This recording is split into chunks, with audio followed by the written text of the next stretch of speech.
Você sabia que em algumas embalagens, como essa aqui ou essa aqui, podem existir até 11 camadas de materiais diferentes na espessura? Como acontece isso e por quê? Vamos descobrir nesse vídeo.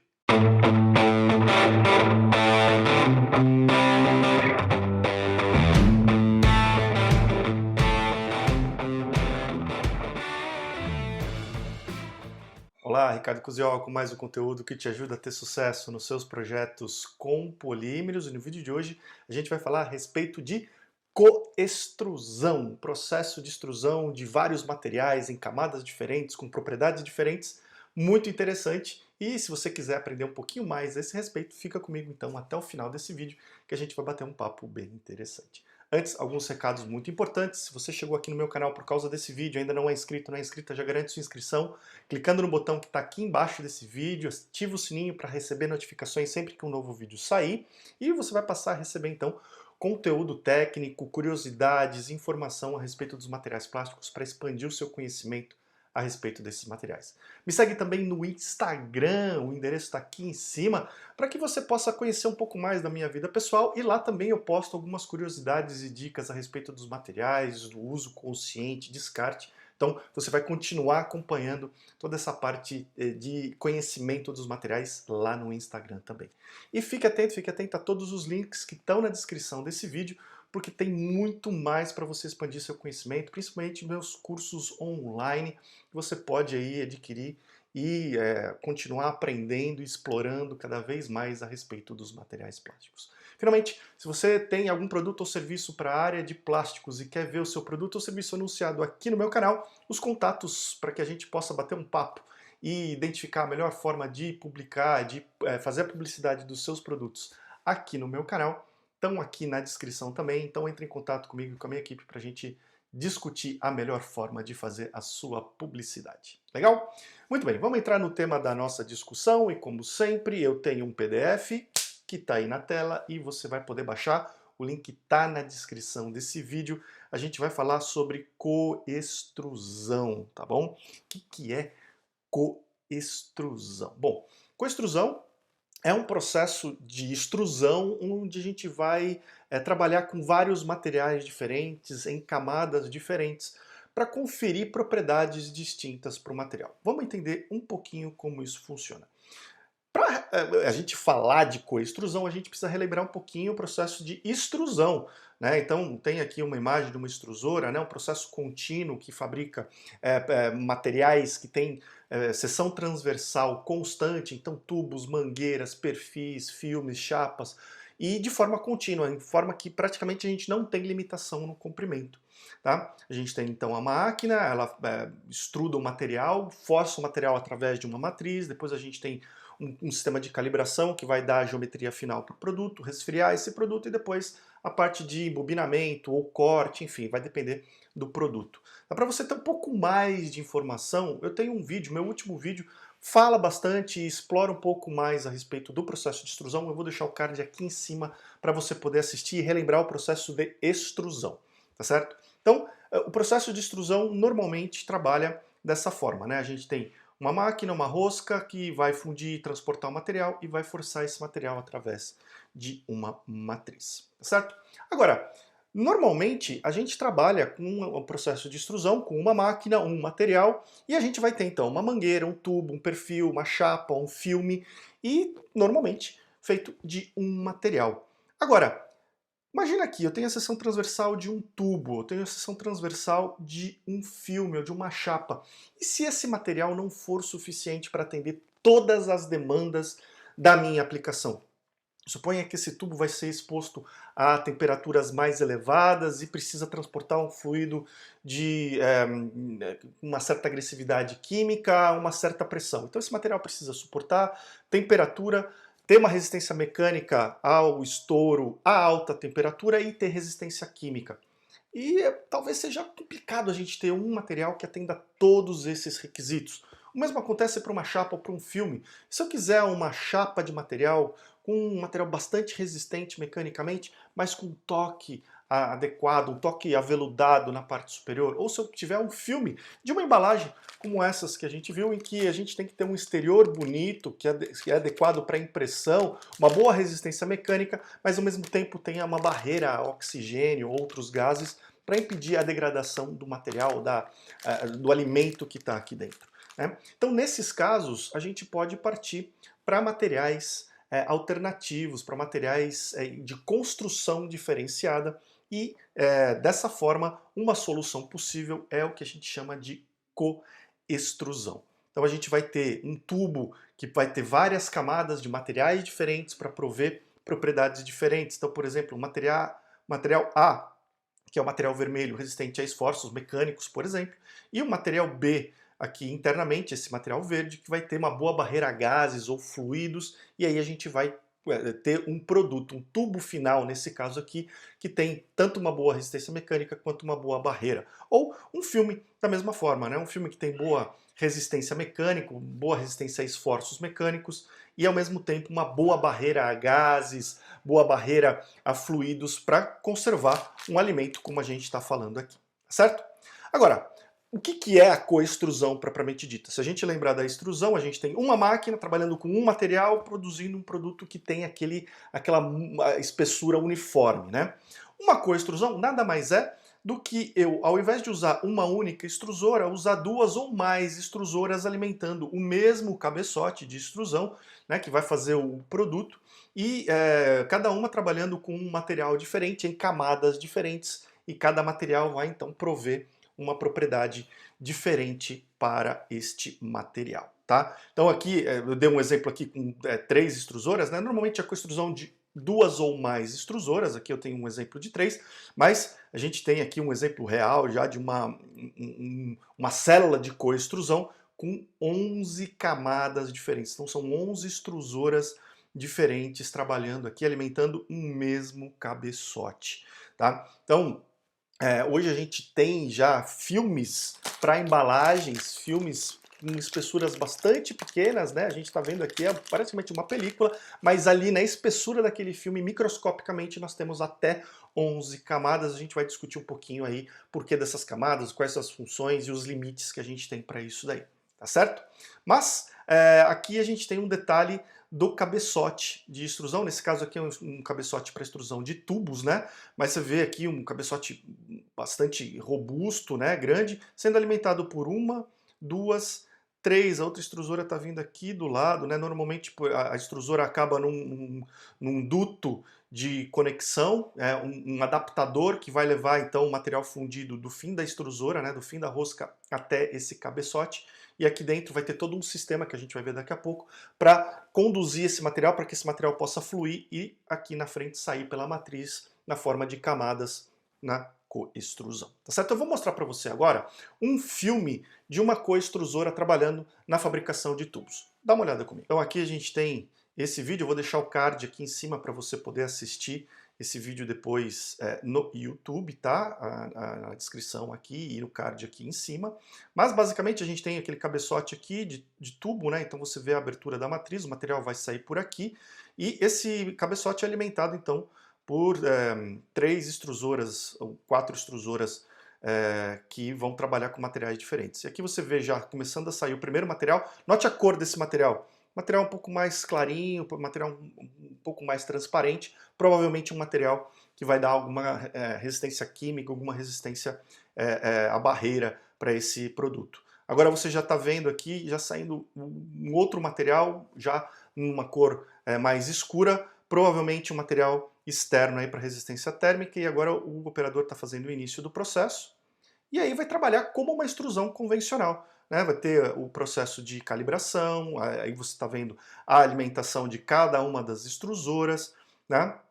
Controle de espessura, de diâmetro, o ajuste da extrusora, mas o processo em si ele trabalha da mesma forma. Agora o detalhe aqui é, aquele cabeçote que a gente viu está sendo alimentado por uma, duas, três, quatro, talvez 5 extrusoras aqui, alimentando esse cabeçote. Na verdade aqui, uma, duas, três, quatro. Aqui já é a banheira de resfriamento. Ó.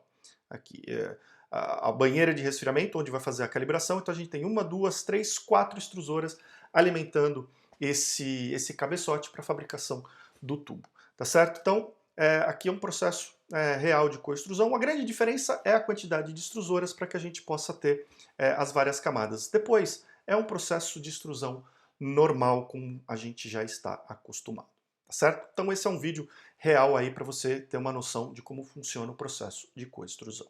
Agora, vamos dar uma olhada nas particularidades desse processo. Então eu tenho aqui uma micrografia de um filme, como se fosse um filme de uma embalagem, né? A gente pegou, cortou esse filme aqui na espessura e olhou com um microscópio, e aí você pode perceber, né? Camadas, olha aqui, 16 microns, né? 4 microns de espessura, 18, são realmente espessuras microscópicas, e você consegue até visualmente distinguir os vários materiais diferentes que compõem essa camada coextrudada. Tá? Agora, como eu falei, até 11 camadas podem ser possíveis. Em extrusão de tubo, normalmente 3, 4, 5 camadas são mais comuns. Em filmes, a gente pode ir até 11 camadas. E a gente vai falar um pouco mais para frente o porquê dessas camadas e as limitações de quantidade que a gente pode ter. Tá? Mas normalmente, cada uma dessas camadas vai ter uma função diferente, por isso que elas estão lá, mas os exemplos de funções diferentes são, por exemplo, para reduzir o custo de um produto, né? A gente pode trabalhar em uma dessas camadas aqui, normalmente é a camada mais espessa, aquela que vai ser responsável aí por 40%, 50% da espessura do produto, um material de baixo custo, até mesmo um material reciclado, exatamente para controlar o custo do produto final. Então é uma das funções interessantes de a gente fazer uma coextrusão. Ou então para ter uma camada de um material que é mais resistente mecanicamente, encorpar um pouco mais esse filme ou esse tubo de forma que ele tenha uma resistência mecânica mais interessante. Barreira a gases ou fluidos, então para embalagens isso é muito importante, evitar que oxigênio ou outros gases, vapor de água, penetre na embalagem e degrade o produto que está aqui dentro. Em tubos, principalmente quando a gente está trabalhando com transporte de substâncias químicas, a gente quer evitar que essa substância química permeie a parede do tubo, né? Alguns materiais de construção são permeáveis a substâncias químicas, combustível, por exemplo, e a gente usa então um material interno que vai evitar que a gente tenha essa permeação e que esse combustível, essa substância química migre para o meio ambiente. Propriedades de selagem a quente para embalagens também. Normalmente essa parte da embalagem aqui é selada a quente e a gente quer que o material que vai fazer essa selagem, o material da parte interna, tenha uma boa propriedade de selagem a quente, uma selagem a quente de mais qualidade. Facilidade de impressão, de novo, pegando uma embalagem, a parte externa tem sempre uma impressão, tem sempre algo colorido e é interessante que o material externo tenha uma estética muito interessante, também brilho, que é um apelo comercial para as marcas. Então por isso que a gente usa diferentes camadas. E também barreira à luz, dependendo do tipo de alimento, dependendo do produto que vai ser embalado, ela pode ser um agente de degradação e a gente consegue então usar materiais opacos que controlam a transmissão de luz, tá certo? Bom, vamos ver alguns exemplos dessas barreiras, né, dessas camadas. Então, começando com alguns exemplos de camadas em filmes, né, ou chapas, a gente pode ter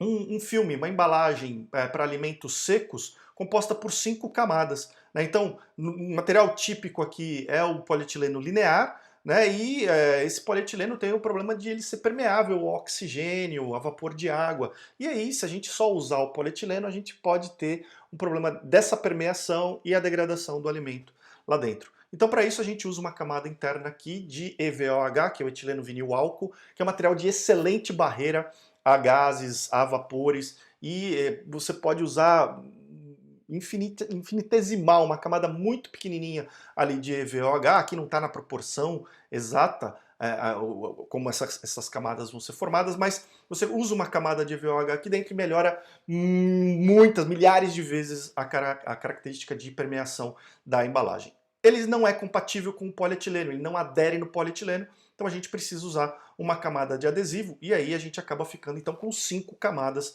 para poder ter essa composição. 2 camadas interna e externa de polietileno, a camada interna de barreira no EVOH e os adesivos entre essas camadas. Uma outra alternativa para materiais alimentos congelados, por exemplo, onde a gente precisa de um pouco mais de resistência, e normalmente esse material ele vai também para o micro-ondas, é a utilização de nylon, nylon para fabricação de filmes, né, que vai dar uma resistência mecânica, resistência térmica bem interessante. Ele já tem uma boa adesão com o EVOH, então eu não preciso de um adesivo, só que normalmente eu vou querer selar esse material a quente. E aí, né, na embalagem, na fabricação da embalagem, e aí eu uso um EVA na parte interna. O EVA já não é compatível com o nylon, a gente precisa de um adesivo. A gente pode melhorar ainda mais essa camada, essas 5 camadas aqui, com um menor custo, né? Então, usando 7 camadas, eu posso substituir uma parte desse polietileno linear que é um material relativamente caro, posso substituir por um material de boa qualidade externamente, onde eu preciso de propriedade, mas internamente eu posso usar um material reciclado, e aí eu mantenho a estrutura de barreira aqui no meio. Então eu aumentei 2 camadas comparado com essa primeira, eu tenho 7 camadas e agora eu otimizei o custo desse meu filme, dessa minha embalagem. E finalmente o material aqui com 9 camadas, e agora você já entendeu a dinâmica, né? Dependendo do que você precisa, você vai brincando com as diferentes camadas. Aqui um exemplo de um material daqueles stand-up pouches, né? Aquelas embalagens de molho que você consegue deixar ela em pezinha. Então é uma embalagem mais robusta, que tem uma resistência mecânica, aliando aqui o nylon, as camadas de barreira e os polietilenos na parte externa para controlar custo, facilitar a selagem, facilitar a impressão na parte externa. E, obviamente, adesivos para unir tudo que é incompatível. Aqui a gente chega nessa construção com 9 camadas e a gente vai construindo e brincando com isso. Tá? Agora, a gente pode ter tubos também.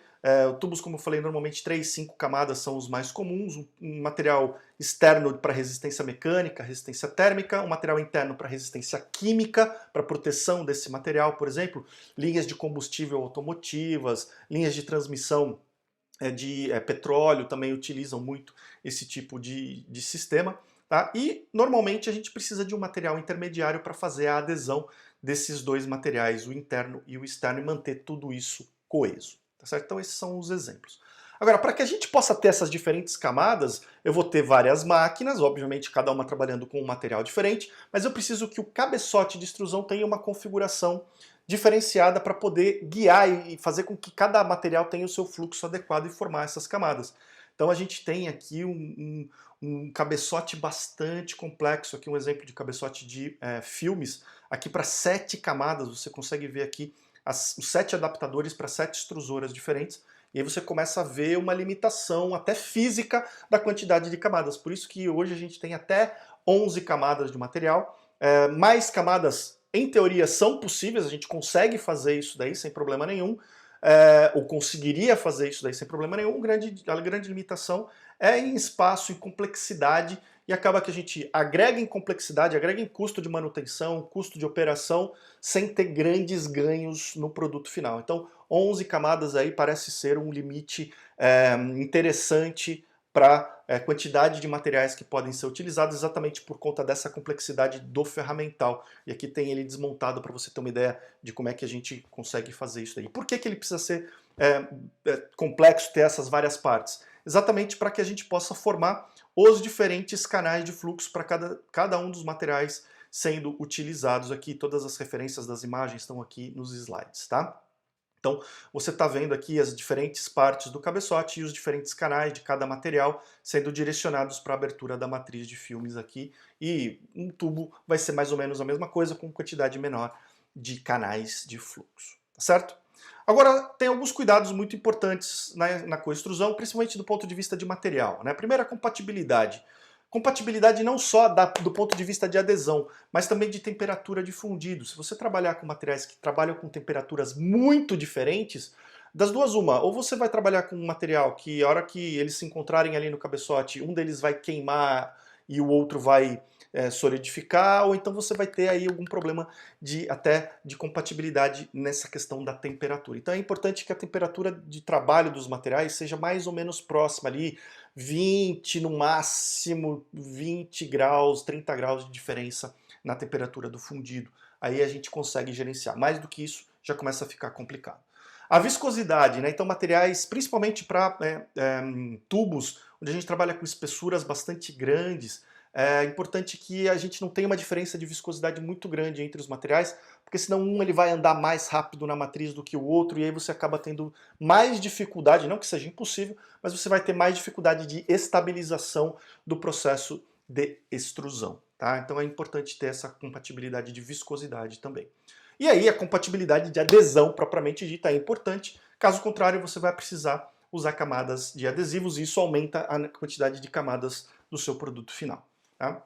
E é óbvio que é importante conduzir um estudo de espessuramento, saber para cada material qual é a função e qual que é a espessura ótima desse material no produto final, de forma que você possa ter a composição do seu produto final adequada e com um consumo de material adequado, custo otimizado para esse processo. Então, se você vai usar um material para barreira, qual que é a espessura mínima que você precisa para garantir a barreira naquele produto, né? Então, diferentes materiais, diferentes produtos que vão ser embalados vão requerer diferentes níveis de barreira. Custo-benefício, então eu não posso usar uma espessura muito grande de um material muito caro, senão eu vou impactar demais o custo da minha embalagem. A estrutura mecânica, a mesma coisa. Qual que é o material que eu vou utilizar para estruturar mecanicamente e qual que é a espessura que eu preciso desse produto, tá? Finalmente, algumas vantagens e desvantagens da coextrusão. As vantagens, a possibilidade de redução de custos, então posso trabalhar com material moído ali dentro, né? Então reduzir o custo de usar um material nobre em toda a espessura. Eu posso otimizar a performance de barreira mecânica, trabalhando com composições de materiais, como a gente viu, que podem ser mais eficientes para a parte mecânica, outros que são mais eficientes para a barreira, e aí compondo isso daí a gente consegue uma otimização de um produto final. Barreira à luz, gás e vapor, eu consigo prover isso para o meu produto. Melhoria na selagem a quente, então alguns materiais que vão ser muito bons mecanicamente não têm uma boa selagem, e aí a gente consegue com as camadas distintas trabalhar isso também. Eu consigo customizar muito a minha embalagem, o meu filme, o meu tubo. Então um tubo que vai ser trabalhado para transmissão de combustível, por exemplo, ele vai ser muito eficiente para aquela situação. Talvez ele não funcione bem para transportar água, mas ele vai ser específico para trabalhar com combustível. Mesmo em uma embalagem para carnes, por exemplo, vai ser excelente. Eu consigo customizar muito para carnes e aí, para um alimento mais seco, a gente vai ter que customizar, mas eu consigo ter essa maleabilidade de customizar a minha embalagem para o produto final. E eu posso utilizar material moído que contribui para a sustentabilidade e é uma forma da gente, além de baratear, contribuir utilizando e destinando material moído de outras aplicações para uma embalagem. Por outro lado, é um processo que tem uma maior complexidade de máquina, de ferramental, e isso faz com que o custo inicial, o investimento inicial seja mais alto, então são algumas desvantagens do processo de coextrusão. O processo em si, ele tem algumas nuances um pouco mais complexas, então eu vou precisar de uma mão de obra mais especializada, uma mão de obra mais qualificada para trabalhar com o processo de coextrusão, que também impacta nos custos. E apesar de eu poder usar material moído e reduzir os custos na embalagem, a reciclagem de um filme, de um tubo com várias camadas de materiais diferentes, pode ficar mais dificultada, em alguns casos pode até ser pelo menos comercialmente inviável. Então essa é uma outra desvantagem, a gente precisa analisar muito bem a composição dessas camadas para que a gente não impacte depois o destino dessa embalagem. O que a gente vai fazer com essa embalagem aqui, tá certo? Então esse é o conteúdo que eu queria trazer para vocês. Eu fico muito curioso para saber como esse conteúdo te ajudou no seu dia a dia, que problemas ele ajudou a resolver, que projetos ele ajudou a desenrolar. Então me manda uma mensagem, deixa um comentário aqui, me manda um e-mail para que a gente possa entender como o vídeo te ajudou no seu dia a dia. Me fala também a respeito de outros assuntos que sejam do seu interesse. Lembra de compartilhar esse vídeo com a maior quantidade possível de pessoas que possam se interessar por esse tema. A gente se vê no próximo vídeo. Um grande abraço e até lá.